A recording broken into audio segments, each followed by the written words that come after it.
आलो से कथा पर शुणी भोकर मो पेट जलिलानी कौन दीटा बाढ़ी देलु खाई सारिला परे जाए अन्य कथा कौन खाइबो कहून पखाल सांग को साग भजा मेंचाए दबु आ कौन आए की साग खाइबो को की साग खाइबो ना गरबर हे संगे संगे भाजी देबी भजा खाइबो की खरड़ा खाइबो भजा खाइबो की खरड़ा खाइबो कहि देले चुली लगाइबी मोर तब ना गर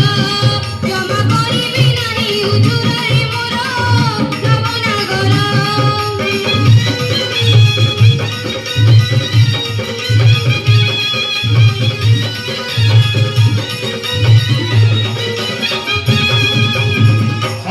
संगे झुंपुरी मिसाई सोरिष तेले भाजिबो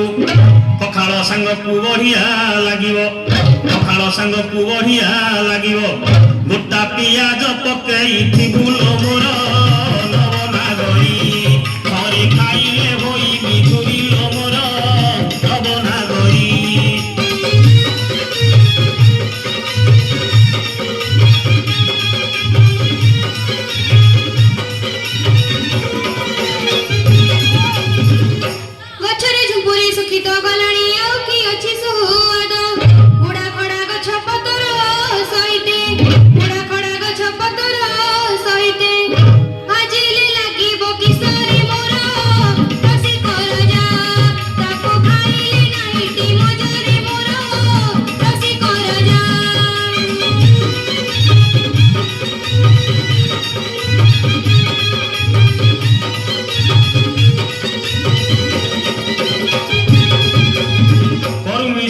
खुंटी आनी बोलो चुनी चुनी देबू काटी नड़िया सहिते क्षीर देई करी नड़िया सहिते क्षीर देई करी खरड़ी गु जतन रे लो मोर कनक चंपा से तो काटी को लागिबो मिठा लो मोर कनक चंपा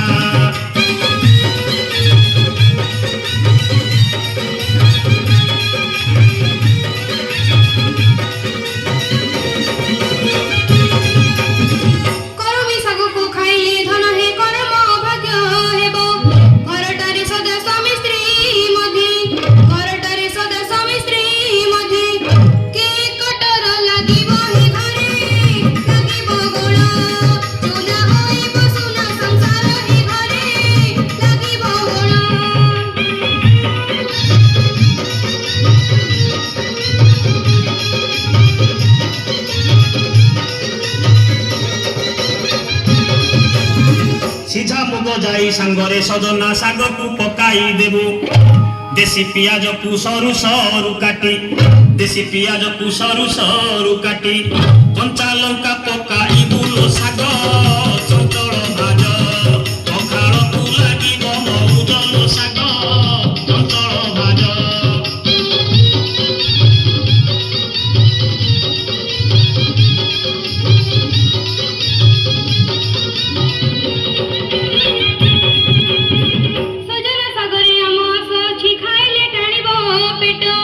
आंठू गंठी अंटा दरज लागिबो आंठू गंठी अंटा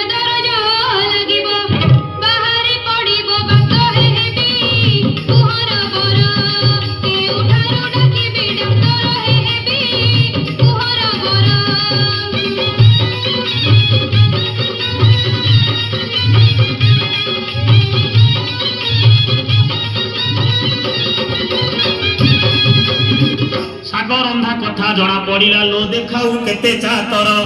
ଜାଣିଲି ତୋ ହାତେ ଖଡ଼ା ସିଯିବନି ଜାଣିଲି ତୋ ହାତେ ଖଡ଼ା ସିଯିବନି ହେଉ ଖାଲି ଫର ଫର ଲୋତୁଟା ବଡ଼ ମିଛେଇ ଗୁଣ କହିଲେ ସରିବ ନାହିଁ ଲୋତୁଟା ବଡ଼ ମିଛେଇ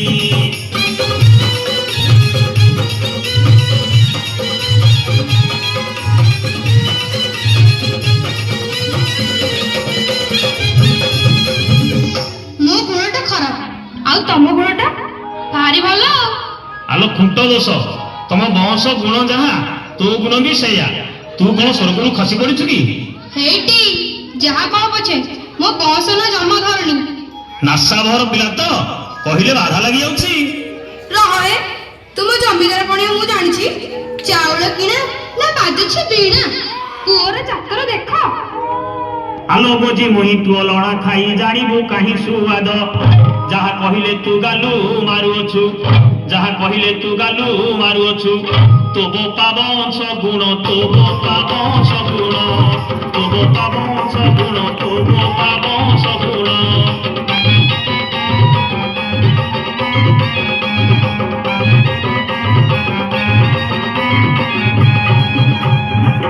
ପୁରୁଷ ପଣିଆ କେତେ ତୁ ଦେଖାଉ ଜାଣିଛି ଆସିବ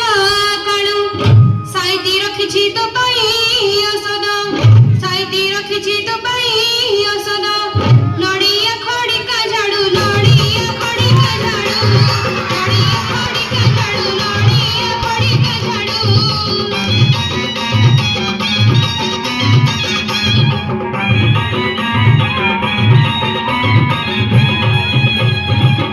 କଣ କହିଲୁ ନାଇଁ ନାଇଁ କଣ କହିଲୁ ତୁ ମତେ ଖଡ଼ିକା ଝାଡ଼ରେ ବାଡ଼େଇବୁ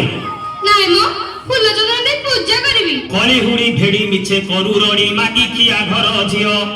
ଯେଉଁ ଦିନ ଠାରୁ ମୋ ହାତ ଧରିଲୁ ଯେଉଁ ଦିନ ଠାରୁ ମୋ ହାତ ଧରିଲୁ ଭାତରେ ଖାଇଲୁ ଘିଅ ଭାତରେ ଖାଇଲୁ ଘିଅ ଭାତରେ ଖାଇଲୁ ଘିଅ ଭାତରେ ଖାଇଲୁ ଘିଅ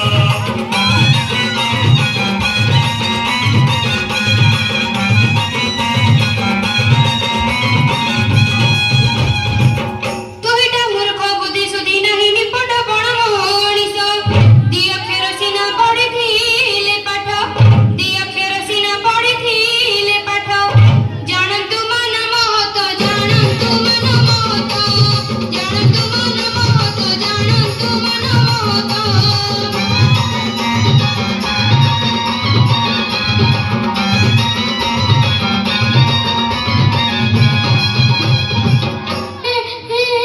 ଆଲୋ ତୁ କାହିଁକି ରୁଷୁଛୁ ମତେ ଗାଳି କରୁଛ କେତେ ଭାଷାରେ କହୁଛ ମୁଁ ରୁଷିବିନି। ଦୀପଦ ଏଣୁ ତେଣୁ କହିଦେଲି ବୋଲି ତୁ ସ୍ତ୍ରୀ ହୋଇ ମତେ କଣ ଛାଡ଼ିଲୁ କି ମୋ ବଂଶ ଗୁଣ ଖୋଳିଲୁ ମୁଁ ତ ପାଠଶାଠ ପଢିନି ମୂର୍ଖ ଲୋକ ବୋଲି କହିଦେଲି। କାଲି ବହିପତ୍ର କିଣି ଆଣିବି ତୋତେ ପାଠ ପଢ଼ାଇ ଦେବି ସତ କହୁଛ ମତେ ପାଠ ପଢାଇ ଦେବ। ତୋ ମୁଣ୍ଡ ଛୁଉଁଛି ସତ କହୁଛି ଲୋ ତୁ